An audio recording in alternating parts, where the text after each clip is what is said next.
12 éves koromban én Mohácson vidéken lakótelepi gyerekként nőttem fel. Így utólag visszagondolva, hát nagyon rossz gyerek voltam, nagyon sokat rendetlenkedtünk, az utcán fociztunk, csavarogtunk, és egyik este édesanyám elém állt, hogy kisfiam lenne, tudnál-e nekem segíteni? 12 éves, mit gondolhattam, mit szeretne édesanyám? Mondta, hogy a munkahelyén, a Mátyfi Faroslemezgyárba egy tanfolyamot indítanak, amire neki kötelezően el kellene menni, mint a 70 másik dolgozónak. Egy programozói tanfolyamra szerették volna meginvitálni a dolgozókat, ahol egy primo, nem egy, tehát több darab primo számítógépen programozást szerettek volna oktatni a dolgozóknak. Anyukám éppen főiskolára járt, és nem tudott részt venni, és kitalálta azt, hogy milyen jó lenne, hogyha az ő kisfia részt venne ezen a tanfolyamon, és az ő neve lenne beírva. Ezt lehet, hogy abból az indítatásból mondta, hogy én nagyon rossz gyerek voltam, és rendetlenkedtünk, és sokkal jobb lenne otthon a gép előtt ülni, mint az utcán csavarogni.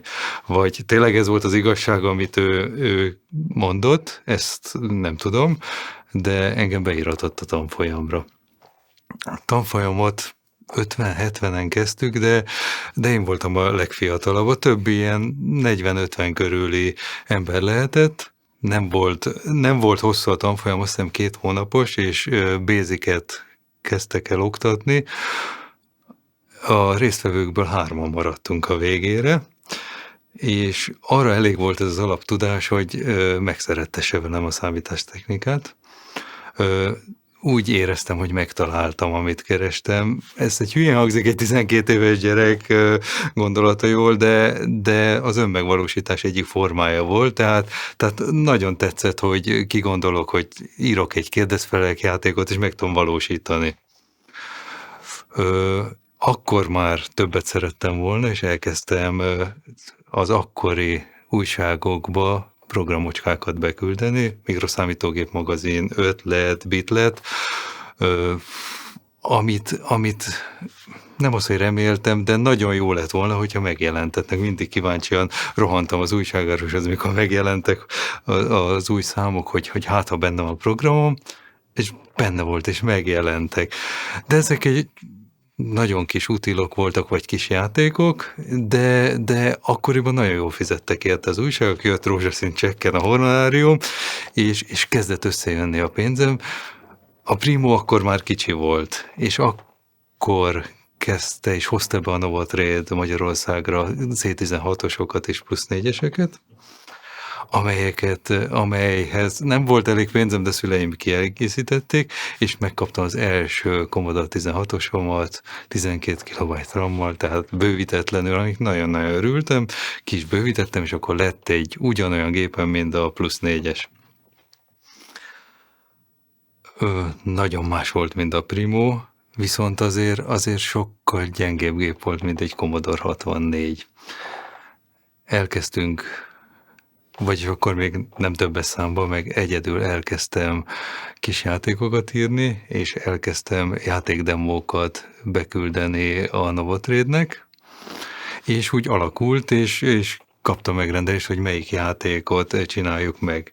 És nem tudni, hogy milyen szerencsés csillagjegy, vagy holdállásnak köszönhetően, de Mohácson kiderült, hogy több más programozó is van, Commodore 16 és plusz 4-en, akinek már volt Novotrade kiadott játéka, ő az ifjabb Sági Géza, akinek a csodálatos Simon játéka volt. Az elsők között volt Commodore plusz 4-er kiadott Novotrade Delta Soft játék. Ővele nagyon hamar összebarátkoztunk, és egy nagyon tehetséges grafikus, nagyon jó barátom, Sarosárc Iván Jeva, ő is kiderült, hogy gépen rajzol, és nagyon szépeket.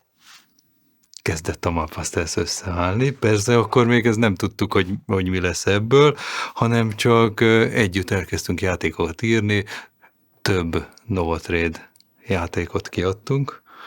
Olivér otthon, a Dudaóró Patrik, és nagyon jó volt. Tehát itt általános iskolásként nagyon jó kerestünk vele, de egy nagyon jó munka volt.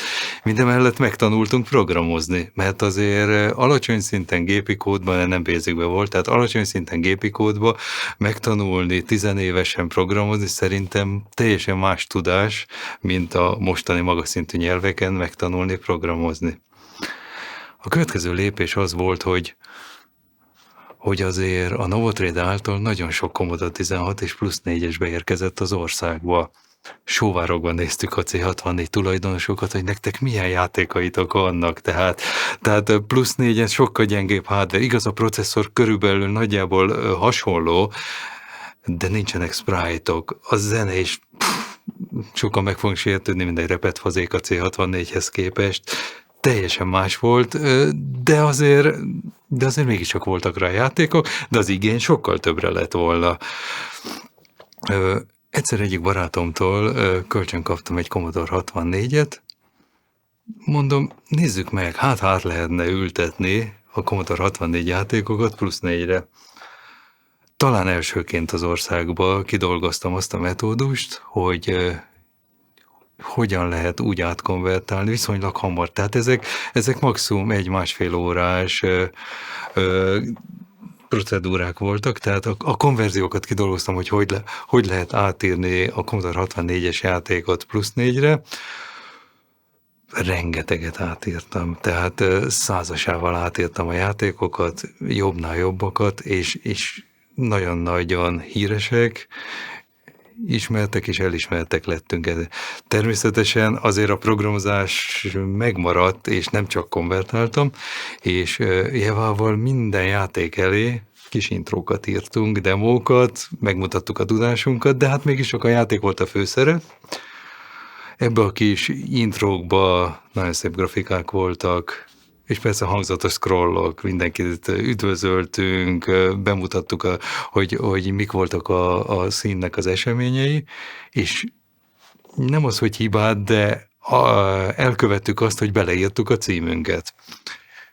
Mert hát azért a játékcsere még nem úgy ment, mint Budapesten a Csokiba. Említettem, hogy vidéki gyerekként azért vidéken korlátozottabbak voltak a lehetőségek. Nem volt nekünk központi helyünk, ahol összegyűlünk, és ott nagy kopipartikon megmutatjuk, hogy milyen új játékok vannak, hanem ez jó rész postán ment. Beleírtuk a címünket, hogy itt cserélünk játékokat, meg az újabb release-eket megkapjátok, küldjetek ti is. Hát nagyon nehéz, nagy fejtörést adtam a Mácsi postának, mert volt olyan nap, hogy 3-4 postázsákba 100-150 darab flopit, kazettát hozott a postás, azt mondja, hogy hát itt hagyja nekem a postázsákot, mert úgy mégse szórná ezt szét. Tehát nagy üzembe ment. A postaládámban már be se dobta, tehát csöngetett és jött. Olaszországtól Németországig, Ausztriától, mindenhonnan kaptam leveleket, küldték a C64 játékokat, jó részt, és plusz 4-re is, amik megjelentek, és cserébe várták vissza ugyanazon az adathordozón a frissen átkonvertált játékokat. Nagyon, nagyon mentek, tehát, és talán elsőként nagyon nagy üzembe, és szerintem nagyon jó minőségűek lettek a játékok, tehát sikerült azt a metódust kidolgozni, amivel szinte egy az egybe át lehetett konvertálni. Igaz, gyengébb volt a hangja, a grafika ugyanaz volt, processzorsebesség ugyanaz, grafikája ugyanaz volt, nem volt lényegi különbség, a sprite-okat megoldottunk, hogyha sprite-ok voltak a játékban, akkor megoldottam úgy, hogy igaz lebutítva, de voltak benne. A következő nagy kérdés az volt, amit évekkel később gondolkodtam el, hogy ezzel a konvertálásokkal a nagy nyugati kiadóknak okoztunk-e kárt.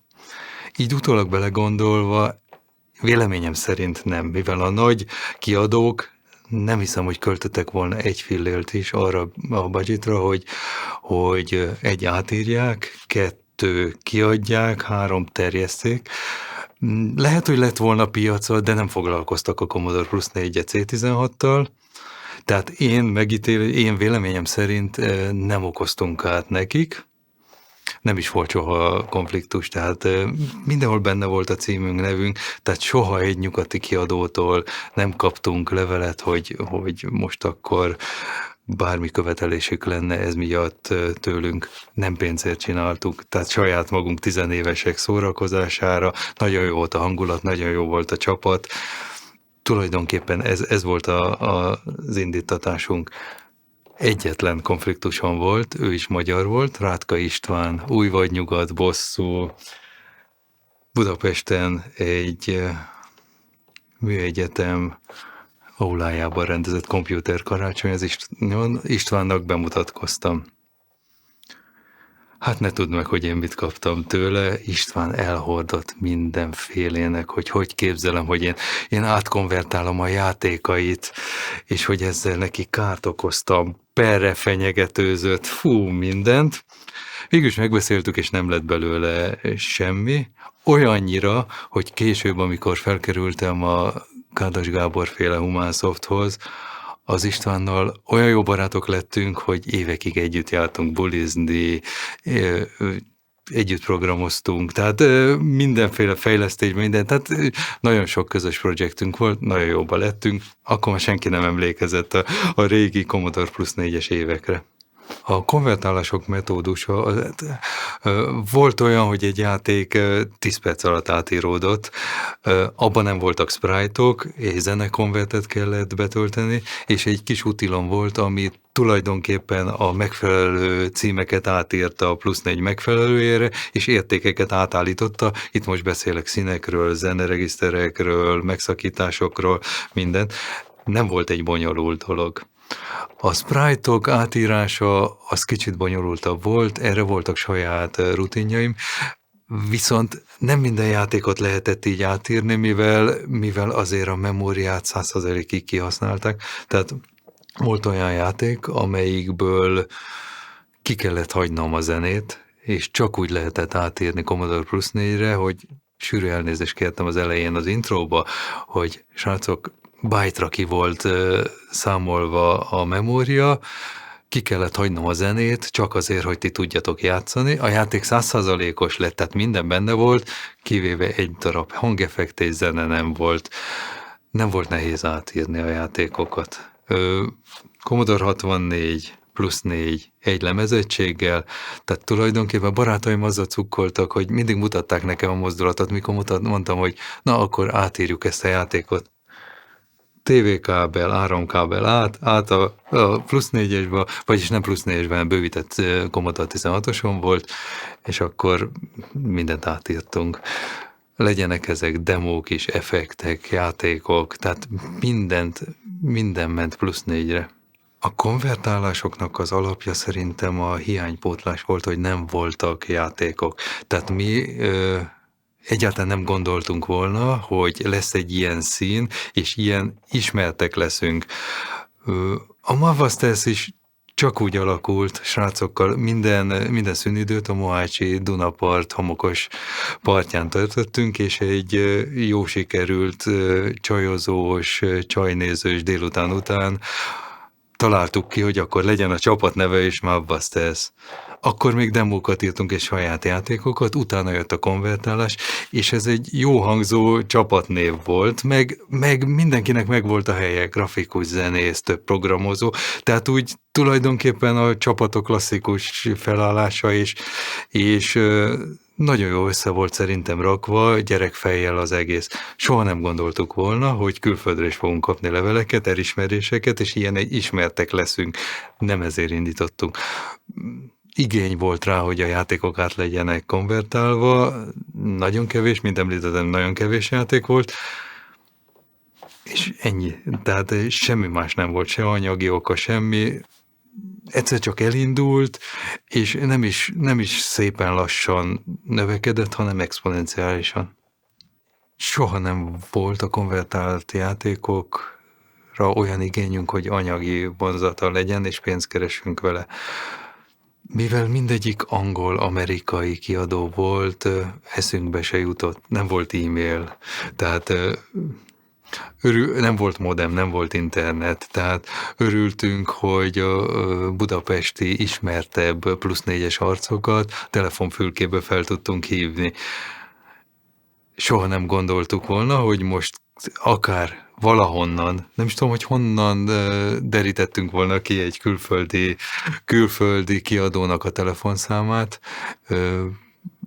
nem kerestünk meg, tehát fel sem merült ez az igény, hogy mi megkeressük, mivel láttuk erre, hogy nem lenne piac. Tehát józan paraszt ésszel mérlegelve szerintem kiadó nem adta volna ki, tehát szerintem fölösleges körök lettek volna, csak egy jogi herceg utcát kaptunk volna a nyakunkba, ami végül is lehet, hogy amivel kárt nem okoztunk nekik a konvertálásokkal, de mégiscsak az ő szellemi termékük volt.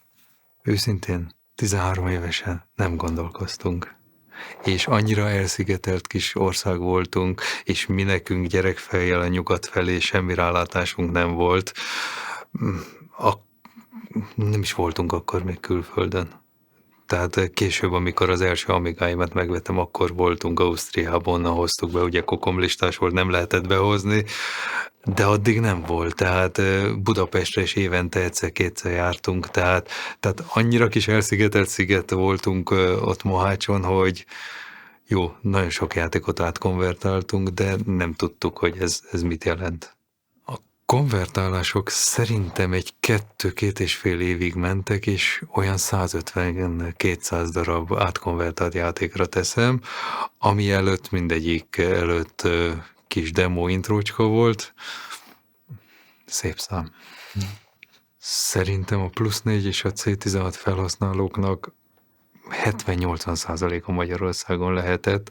Legalábbis a beérkező levelek és megkeresések alapján szerintem szinte csak Magyarország volt. Németország, Anglia, Ausztriából, Olaszországból kaptunk még leveleket, de mondjuk 10-15% lehetett. Nem hiszem, hogy szerintem a plusz 4-et erre a kelet-európai, vagyis inkább magyar piacra azért hozták, mert nyugaton megbukott, és ezért voltak ezek a sokkal nagyobb számú felhasználók Magyarországon, mint külföldön. Belegondolva a Novotrade-nek nagyon jó döntése volt, hogy a nyugaton eladhatatlan Commodore 16-osokat és plusz 4-eseket Magyarországra hozta be, akár legyenek ez az iskolák, akár a kiskereskedésekbe. Ezen a gépen meg lehetett tanulni, programozni, ráadásul nem csak Basicbe, hanem gépi kódba is. Egyetlen nagy előnye a Commodore 64-hez képest a monitor parancs volt, amikor beléptél az assemblerbe tudtál programozni. Igaz, hogy minden címkék, minden nélkül gépi kódú utasításokkal, de közvetlenül tudtad a processzort programozni, és minden játékot abba írtunk. Érkezett hozzánk több száz csomag, flopik, kazetták. Az volt a deal, hogy ha kaptunk ilyet, akkor nem ártott, és szerencsés volt visszaküldeni. Tehát a saját adathordozójukat küldték, és jó részt bélyeget is küldtek. Tehát olyan felhasználók voltak, akik nagyon kíváncsiak voltak ránk, és nagyon szerették volna visszakapni tőlünk az új release-eket, és szerintem az esetek 50-60%-ában minimum bélyeget is küldtek, elküldték az új release-eket, mi küldjük vissza a új konvertált játékokat, vagy lemezújságot, mert a Mapbusters-nek volt elsőként egy lemezújságja. Így ment. Általában visszaküldtük. Én Pécsre jártam középiskolába, és nekem a hétvégéim ezzel teltek, hogy másoltuk kazettára, flopira, bélyegragasztás, kísérőlevél nem ír, hát azért mégiscsak számítástechnikáról, és nem mondom, hogy online világról, mert az még nem volt online világ, de számítástechnikáról beszélünk, mentek vissza az adathordozók, küldtük vissza a programokat, és terjedtek. Ebbe semmi szervezettség nem volt. Volt, hogy az asztalomon ott állt 70-80 megválaszolatlan levél, foglalkozni kellett vele, és mindig az idő véges volt, mert vasárnap este ment vissza a buszom Pécsre a kollégiumba, úgyhogy bele kellett férni ezt péntektől vasárnapig. Volt olyan eset, hogy édesanyám jön reggel 7-kor, azt mondja, de jó fiam, hogy már felkeltél, mert akkor segítesz nekem, lemegyünk a boltba, bevásárolunk hétvégére. Nem akartam szegénynek mondani, hogy én még le se feküdtem, úgyhogy elintéztünk minden bevásárlást. Attól függetlenül, hogy mi rengeteg játékot átkonvertáltunk, plusz 4-re jelentek meg jó játékok, és jelentek meg friss release-ek, amit az a 15-20% külföldi-től megkaptunk. Igen, ez volt a Commodore Plus 4-es programcsere kezdete. Nagyon sok program cserélt így gazdát, tehát akiktől kaptuk mi levélbe az adathordozót, teljesen díjmentesen ment vissza a mi konvertált programjaink, az új plusz 4-re írt programok, vándoroltak a csomagok és a release-ek postán. Az első kapcsolatfelvételek telefonon ugyanígy olvastunk egy budapesti telefonszámot, Ködber Laci Bumbi, vagy Kosír Attila Med.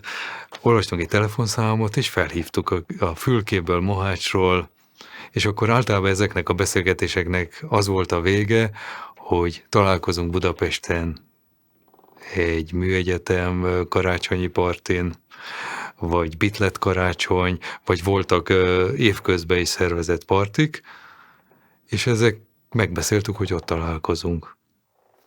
Feljöttünk, hoztuk az adathordozókat, gépet nem cipeltünk, az új arcokkal megismerkedtünk. Nagyon az elején, amikor még nem ismertük őket, akkor egy hosszabb beszélgetés, de jó, végre találkozunk élőbe is. Utána még nagyon nagy barátok lettünk, évente többször feljöttünk, pizzázni mentünk. Nagyon jó volt a hangulat, és nem csak Budapesten voltak, hanem Kecskeméten is volt egy nagyon nagy parti. Ott is találkoztunk, tehát jártuk az országot. Sőt, később, amikor a plusz 4-et elhagytuk, de még fél lábbal ott voltunk és amigáztunk, akkor Pécsen is rendeztünk egy nagyon-nagyon híres partit. Nagyon jó versenyekkel, palacsintaevő verseny, szerintem a színen nagyon sokan emlékeznek arra még. Megsütöttünk a Mavvasztesz tagokkal körülbelül 600 darab palacsintát. Aki a legtöbb palacsintát ette, az megkapta a többi palacsintát, az volt a fődíj, úgyhogy nagyon örült neki, de ugyanúgy volt demo íróverseny, intro íróverseny, és csak hogy érzékeld, hogy ez mikor volt, és mennyire még az elején volt, egy Primo volt a fődíj. Igaz, mindenki Commodore-os volt meg Amigás, de egy Primo volt a fődíj. Akkor azt úgy gondoltuk, hogy egy értéktelen, most meg a retro korszak beköszöntével nagyon sok nagy értéke van annak a gépnek. Nem emlékszem már, hogy ki nyerte meg. Hát volt nekünk egy nagyon jól működő hálózatunk a programcsere révén. Voltak konvertált játékaink, demóink, scrolljaink. Úgymond nagyon jó média felület volt, hogy a saját dolgainkat hirdessük. Így volt ez a pécsi partival is. Elkezdtük jó pár hónappal előtte hirdetni, és nagyon sokan jöttek. Tehát szerintem egy 100-120 ember ott volt a pécsi MÁV vasútas székházba, mint egy klasszikus partit úgy kell elképzelni, mindenhol számítógépek, mindenhol másolás, mindenhol demóírás, készülés az esti versenyre. Nagyon jó volt a hangulat, közös pizzázás, sőt, nyáron volt a parti, úgyhogy kibéreltük az egyik iskolának a medencéjét is, és nagy medencés fürdés volt. Nagyon jó volt a hangulat. Pécsen nagyon sok oszlopra kiragasztottuk a szórólapot, és A3-asba fénymásoltuk, és helyiek is jöttek. A Mavvaszteszet alapvetően demócsapatnak tartották, mi soha nem gondoltuk, hogy mi demócsapat lennénk. Nagyon sok saját játékot írtunk, a konvertálás volt a fő profil, és előtte a kis intrók. Soha nem tartottuk magunkat demócsapatnak, viszont azért a tudás megvolt mellette, és a színen nagyon elismertek minket. Tehát nekünk soha nem volt olyan átütő erejű demónk, mint mondjuk egy Abszolútnak, vagy egy Maiz 12-nek. Nem készítettünk soha, és igazából annyira nem is vonzott a nagy demókészítés. Megmaradtunk a konvertálásnál, megmaradtunk a konvertálásból a tudás megszerzésénél, és a saját játékok készítésénél. És később nagyon sok, akár amikor Budapesten dolgoztunk már a Humansoftnál, és konzolra írtunk játékokat, nagyon sok tudást fel tudtunk használni, és gondolatmenetet átvenni, mert azért, ha konvertálsz egy játékot, akkor megnézed azt, hogy a belseje hogy néz ki, és rengeteget tanultál belőle. Teljesen más gondolatmenetet és tudást igényel egy játék megírása és egy konvertálása, viszont a konvertálásból nagyon sokat tudsz tanulni. Egyik hétvégén hazaérkeztem, és Éva jön hozzám, hogy ő szeretne publikálni a híreket, mert ezen a szélen annyi minden történik, hogy csináljunk egy lemezújságot. Mondtam, hogy én nem nagyon szeretek lemezújság, publikálni, szerepelni, de ha neked van ilyen affinitásod, összedobok egyet. Az lett az újságnak a neve, hogy By Times. Ez alapvetően a Mavvaszesz hírekről szólt, azt hiszem 3 vagy 4 számot élt meg, a top kódertől a top grafikusig a legjobb játék, a legjobb konvertált, a parti hírek, minden szerepelt benne, és ennek a forrása, tehát a hír beszerzés forrása telefon volt, és ugyanígy a postai levelekbe beérkezett anyagok, a szavazások postán jöttek, azokat összesítettük, és Java megírta. Neten fenn van a teljes szövegezés a By Times-nak, nagyon érdekes így utólag 30 éve később olvasni, hogy miket írtunk akkor. Interjú a szén tagjaival, érdekes volt. Nagyon sokan szerették, nagyon sok olyan levelet kaptunk, hogy küldjétek az új számokat, mert szeretik, olvassák, és másolják. A másolják azt úgy mondom neked, hogy egy az egybe a programját ellopták, és más csapatok saját tartalommal megtöltve saját lemezújságot is adtak ki. Nem vagyunk egy stresszes típus, tehát semmi feszültség nem volt. Mentek a fucking greetingek a scrollokba, és ennyi, tehát nem is ismertük őket, etikátlannak tartottuk, de nem volt feszültség, tehát scrollba mindenki nagyon nagy huszár volt, tehát mentek az adok-kapokok. Partikon való részvételen nagyon szeretettel fogadtak. Az elismertségnek én a topját ott éreztem, hogy ez nagy dolog, amit csinálunk. Kecskeméten volt egy nagy parti, Élvával megyünk, és leszállva a buszon gyalog közelítettük meg nem is tudom, hogy mi volt a neve helynek, ahol szervezték, Kovács Jutka szervezte, és a bejárat fölött egy hatalmas lepedőre, Neoluxal kifújva, egy Mucsi Go Home, és egy nagy smiley alatta, és alatta, hogy üdvözöljük a Mavvaszesz tagokat. De azon a partin nem csak mi vettünk részt, hanem körülbelül 200 másik ember, és mindenki látta ezt az üdvözlő táblát. Rengeteg demóba említettek minket. Szerintem nagyon jó volt a megítélésünk, ezért csináltuk, tehát semmi anyagi indítatása nem volt. Nagyon jól éreztük magunkat, és megtanultuk a programozás alapját. Jó hangulat volt. Szerintem jó időben voltunk, jó helyen. Akkor kezdődött a Commodore korszak, akkor voltak elérhető áron ezek a személyi számítógépek. A tudás, nem volt internet. Nem tudtuk, hogy mit lehet csinálni, ezért megcsináltuk.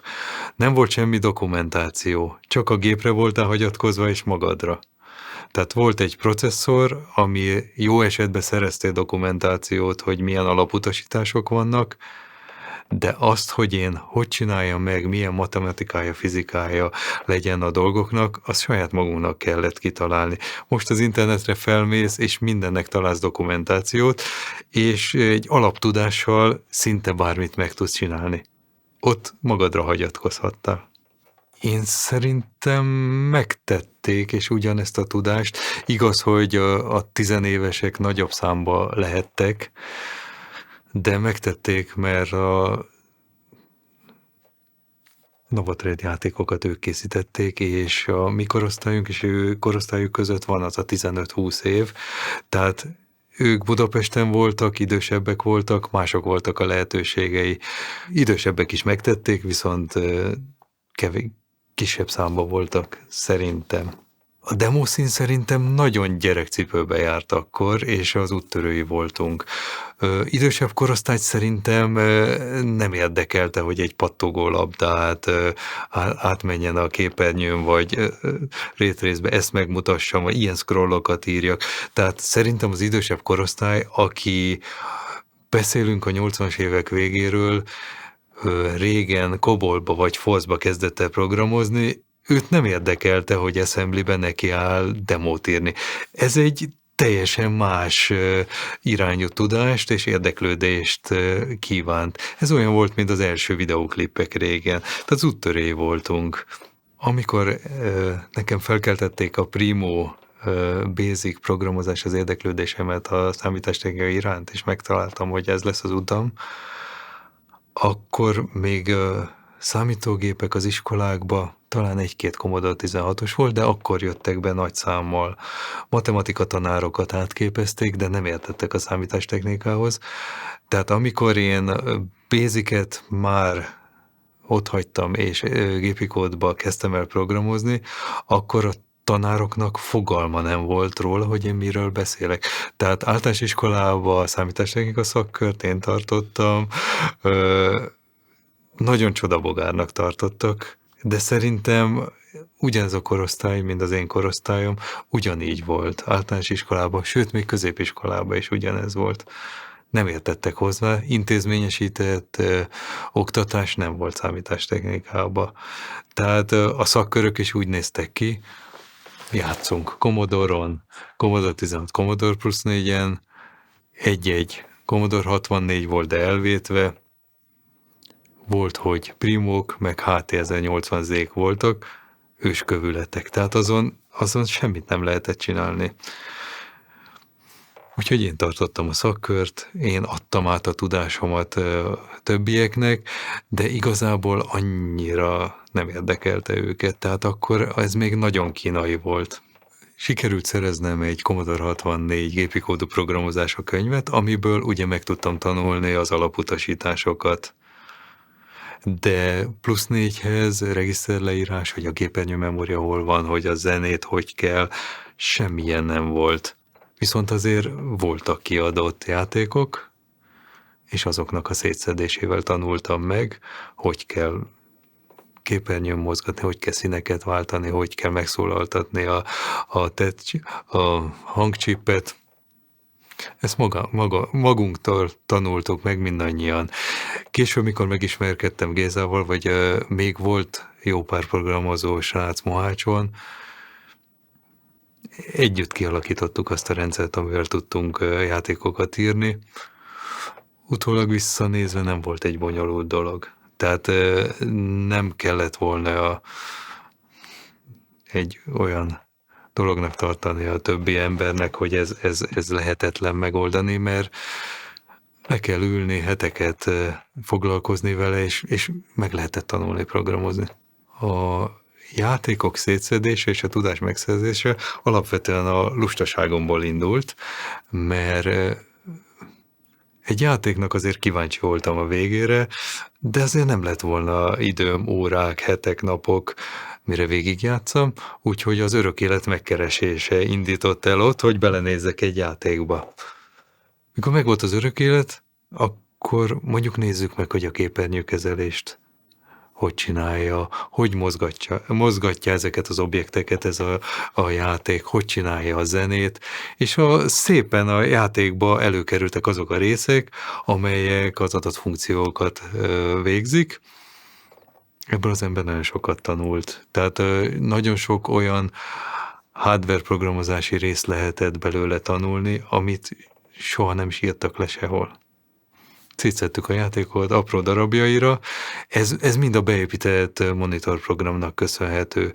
Tehát ez nagyon nagy előny volt a plusz 4-be, hogy egy játékba kiléptél, ha a reset nem volt letiltva, akkor egy sima control resettel belépte a monitorprogramba, és már is láttad, most úgy hívjuk, hogy forráslista, de tulajdonképpen a gépi utasításokat rögtön láttad, és hogyha nagyjából ismerted, hogy melyik regiszter hol van, akkor láttad, hogy melyik rész mit csinált, és lehetett bele tanulni.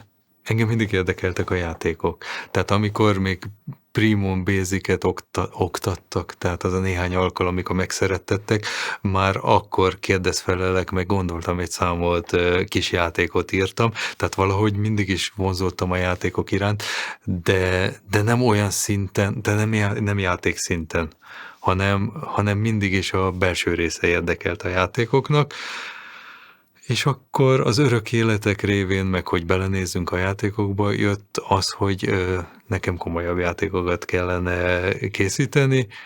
A Mapmasters révén Mohácson nagyon jó csapat verődött össze, és elkezdtünk komolyabbat, amelyikkel pénzt is tudtunk keresni.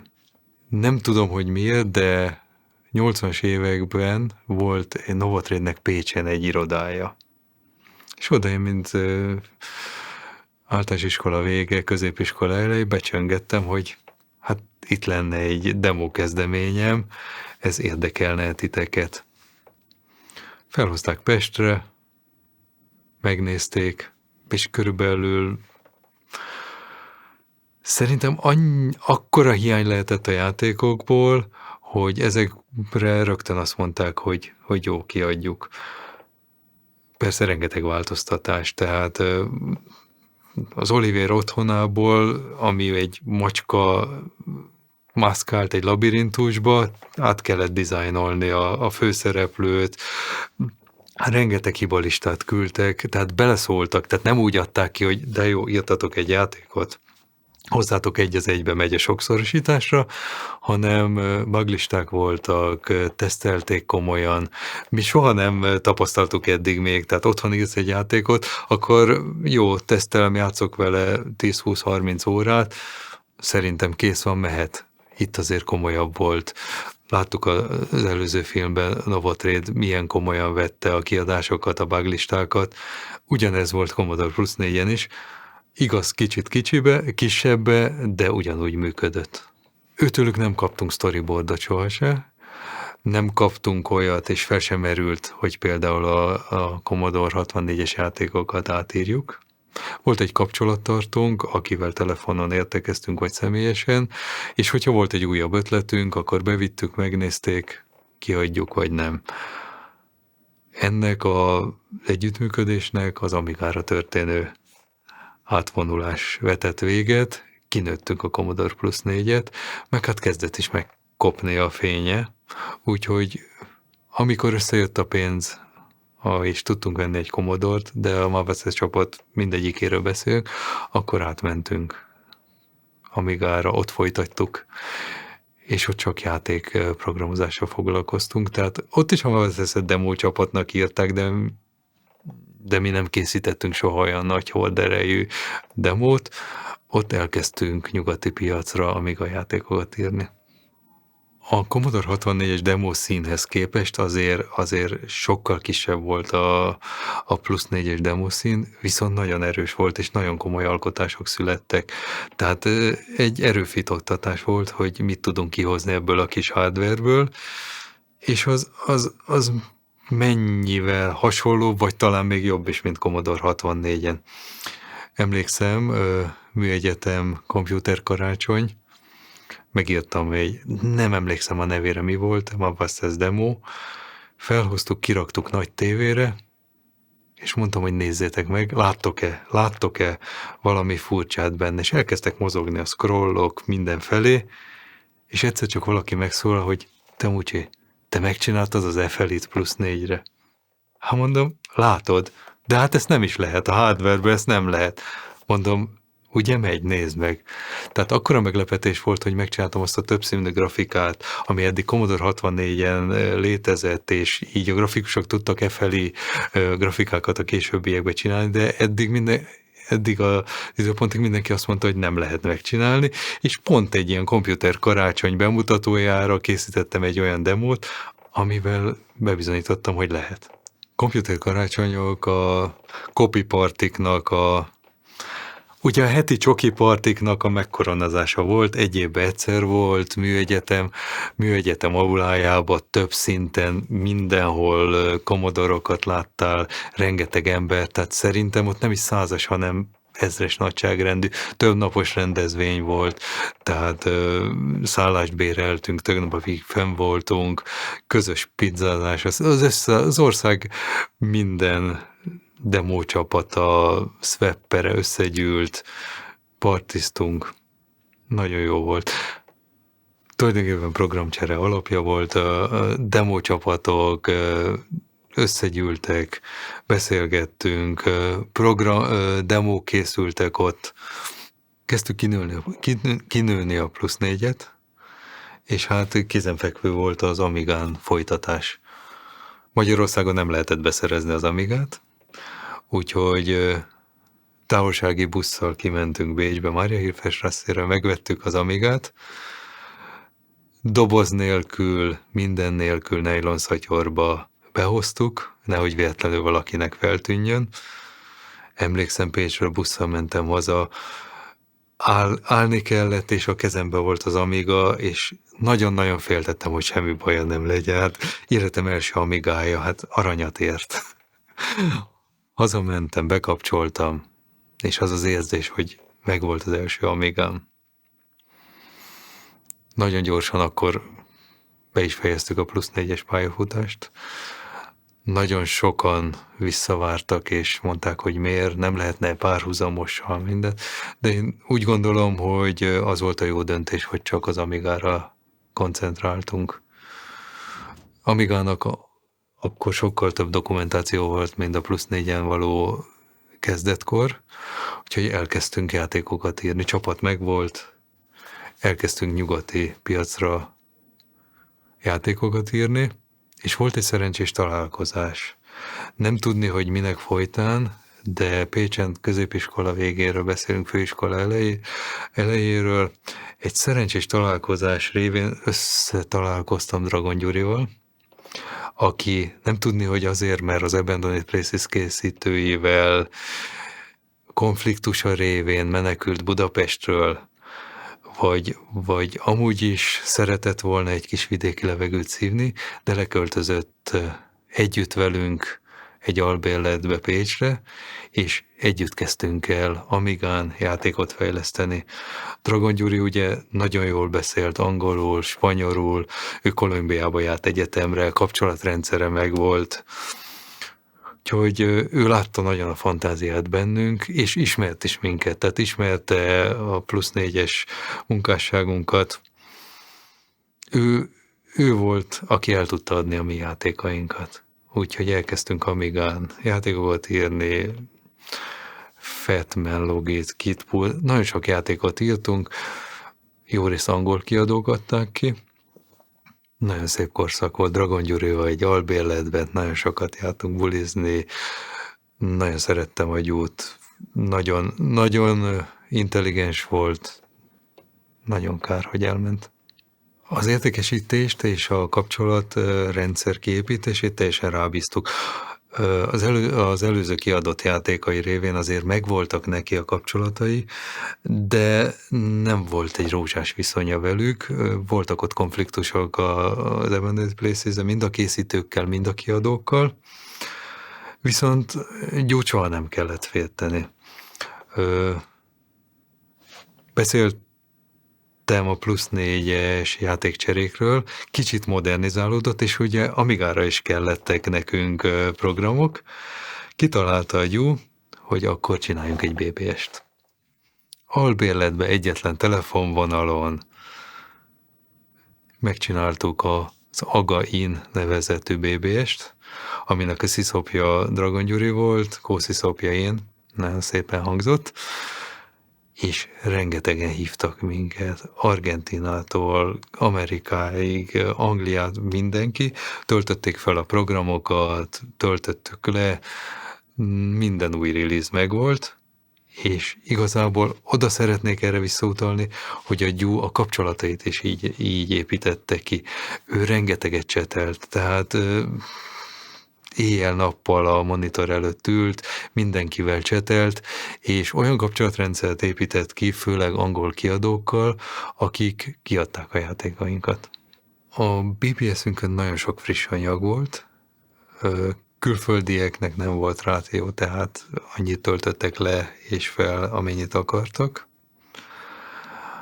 Jó részt a gyú személye miatt hívták szerintem, mert ő szóval tartott mindig mindenkit. Mi nagyon sok friss anyagot szereztünk be, voltak olyan vonalaink, amin keresztül nem mi fizetve ingyen tudtunk külföldet hívni, ez legyenek calling cardok, legyen betárcsázós vonalak, amit más fizetett. Hirdetés. BBS-t ugyanígy demókba, scrollokba hirdettük, meg partikon. Tehát ne úgy képzeld el, tehát ez azért nem volt olyan nagy dolog, viszont az első között volt az Amiga BBS-ek között, főleg, hogyha arról beszélünk, hogy a gyú már akkor is újító szellemű volt, és azt mondta, hogy ne egy normál Amiga BBS csináljunk, hanem az agás. Tehát a Commodore 1200-ra a AGA technológiájú programok legyenek jó részt fent, és erre volt kihegyezve. Ilyen még akkor nem volt. Sokan hívtak. Már amennyire sokról beszélhetünk egy vonalas BBS-ről, ahol a gyú órákat beszélt. A gyú szerintem a napjait a BBS előtt töltötte. Ő az anyagokat rendszerezte, lefeltöltötte, törölte. Nagyon sokat töltött vele. Tehát mellette, hogy a mi ügyeinket intézte, a játékeladásunkat, neki volt a BBS és a beszélgetés és a chat volt az élete. Voltak olyan időszakai, amikor nem volt barátnője, akkor még társkeresésre is felhasználta. Latin környezetben nagyon szeretett beszélgetni, tehát nagyon sok spanyol userünk volt, Kolumbiából, Argentinából, Spanyolország, nagyon sokan hívtak minket, de én szerintem a BBS AGA mi voltja miatt is, tehát hogy csak agás cuccok voltak, nem csak, de jó részt azok voltak, az miatt is, de jó részt a Dragon Gyuri személye miatt hívták. Főiskolát végeztünk, mellette a játékfejlesztés arra nagyon jó volt, hogy az albérletet tudjuk fizetni, ne kollégiumba kelljen lakni, és kis pénzt is keresünk vele. Nagyon jó volt a csapat, közben lett a Mavasteznek PC-s divíziója, és tehát a játékokat Amigán és PC-n is elkészítettük, lett egy nagyon jó angol kiadónk, több játékot kiadtunk rajtuk, nem mondom, hogy sokat kerestünk, de ahhoz jó volt, hogy belépünk legyen a Humánsofthoz, Kádas Gábor féle Humánsofthoz, aki megkeresett minket, és csapatostól azt mondta, hogy munkát tud adni.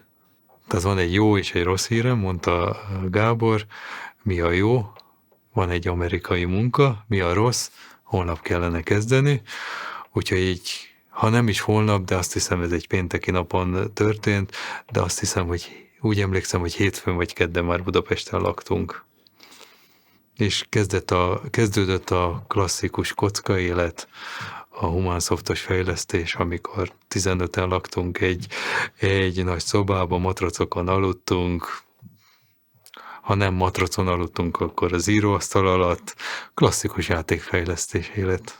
Az Amigát, amikor behoztam, szerintem akkor lehetett a Gorenje boom, vagy a bármi, senki nem figyelt ránk, hogy mi volt a szatyorba, pedig lemezettség, lemezek, Amiga, talán monitort nem hoztam, mert azt itt vásároltam hozzá. Az egy kicsit feltűnt volna a vámosoknak, de nem kellett semmit varázsolni, tehát meg se néztek minket. Szerintem a demószín az teljesen decentralizált volt. Voltak nagy hírű csapatok, akik nagyon jól működtek, de hogy egy elemet kiveszünk a demószínből, attól még működött volna. Az egésznek a mozgatórugója megmutatom, hogy én mit tudok, és minél többet kihozom a gépből, semmi más. Tehát nem anyagi okok miatt megmutatjuk, hogy mi milyen ügyesek vagyunk, és mit tudunk kihozni a gépből. Amikor elkezdtem a számítástechnikát, ugye család nagyon örült, és nagyon támogattak szüleim, mindenbe támogattak. Iskolában, középiskolában nekem nagyon sok konfliktusom volt, mert mindig is csodabogárnak tartották, és nem értették, hogy lehet egy gép előtt ülni, és szeretni azt, amit csinálsz. Én nagyon fiatalon tudtam, hogy mit szeretnék csinálni.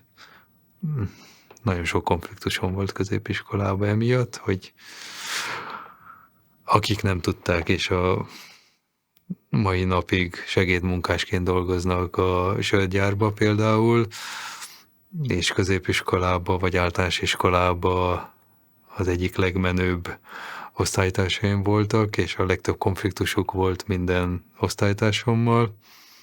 Ővelük nekem is volt, mert rossz szemmel nézték, hogy én csinálok valamit, szeretek csinálni, ő meg azt se tudja, hogy neki hol a helye a világba. Nem, hogy majd 5 vagy 10 vagy 20 év múlva mivel fog foglalkozni. Én nem szeretem a dolgokat összemosni, tehát az iskolába nem is tudták ilyen szintig, hogy ilyen játékokat írok. Azt tudták, hogy számítástechnikával foglalkozom, de hogy milyen szintig kiadott játékok, demószín, átírások, szerintem felesleges lett volna nekik elmondani, úgyse értették volna. Az elismertség az tökéletes volt ez a szűk rétegből, ami nem volt olyan szűk réteg, mert tulajdonképpen minden későbbi sikeremet ennek köszönhettem, tehát az alapja ez volt mindennek. Beszélve itt mondjuk Budapesti Humánsofthoz, Gádos Gáborhoz, felkerülve ismerettség révén, aki ismerte már a mi pályafutásunkat, tehát mindennek az volt az alapja, amit Mohácson +4-en vagy Amigán elkezdtünk Pécsen. Én szerintem a színen mindenki egyforma volt, és teljesen mindegy, hogy a családja most milyen volt és honnan jött. Teljesen egyenrangú volt mindenki, teljesen baráti volt a hangulat, semmi különbséget nem éreztünk. Teljesen saját világ volt, tehát ez egy szubkultúra zárt világ volt, tehát a demo csapatok ismerték egymást, és szerintem nagyon újak nem is csatlakoztak benne.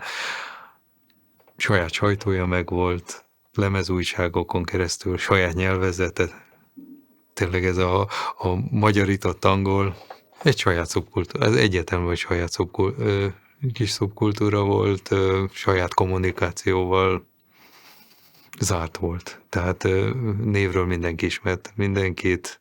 Én mindig nagyon jó érzéssel gondolok a +4-es és az Amigás időszakra. Úgy szoktam mondani, hogy mindennek az volt az alapja. Akkor lehetett megtanulni programozni, és én úgy gondolom, hogy nagyon sokat köszönhetek az akkori kapcsolatoknak, amik ott kiépültek, és ennek révén is, de sokszor voltam jó helyen, jó időben, jó emberekkel találkozva, sokat köszönhetek neki. Tehát sok olyan munkám, lehetőségem és projekt jött az évek során, ami abból kifolyólag, hogy tudták, hogy ki vagyok. Az biztos, az otthoni szórakoztatáshoz nagyba hozzájárultunk ezzel a sok játék átkonvertálásával. A magyar számítástechnikához a Commodore +4 és maga a Commodore szerintem nagyba hozzájárult. Iskolába Basic-et oktattak, gépi kódot nem. A Basic-be is meg lehetett tanulni, programozni, viszont akkor kezdődött és fejlődött az oktatás, tehát akkor kezdődött az intézményes számítástechnika oktatás. TV-be ilyen nagy sikerű műsorok voltak, hogy TV Basic, Gépeltek a képernyőn. Igen, voltak próbálkozások, és szerintem nagyba hozzájárult, hogy a Magyarország most az informatikába, és ennyi sok jófejű programozónk van, nagyon hozzájárult a régi komodoros időszak. Ugye külföldieken nagyon sokat csetelt Dragon Gyuri, és ők elárulták a trükköket, hogy nem tudom milyen frekvencián, hogyha sípolsz ennek a központnak, akkor ingyen tudsz hívni. Nagyon sokat hívtunk, és hónap végén meg remegtünk, hogy a főbérlő ne állítson be egy több százezres számlával. Nem állított be, úgyhogy működött. Így működtek annak idején minden ilyen BB-sek és új release-ek beszerzése. Nagyon sok pénzt el lehetett volna külföldi telefonálásokkal költeni. Meg voltak nekünk ismerettségeink, tehát jó részt úgy telefonáltunk, hogy valaki felhívott minket, és azt mondta, hogy akkor innen tovább tudtok tárcsázni, és akkor tulajdonképpen nem is jelentkezhetett nálunk a telefonszámla, mert minket hívtak, és mi meg tovább tárcsáztunk. Mindent konvertáltunk. Ami a kezünk ügyébe akadt, és technikailag meg lehetett oldani. Tehát például ilyen komolyabb játékokat, ami nem grafikus felületen ment, és rengeteg sprite-ot és hardware-t igényelt az Eaton 4-hez, azt nem írtuk át. De általában a játékok 80-90% átírható volt. Hát az elismerést mindig is éreztük. Soha nem tudtuk, hogy miért. Nagyon sokba szerintem hozzájárultunk azért a plusz 4-nek az elterjedésébe, és hogy rengeteg új játék legyen benne, de soha nem azért csináltunk, hogy minket elismerjenek, tehát nagyon sokan ismertek és elismertek minket. Tulajdonképpen mi csak azt csináltuk, amit szerettünk.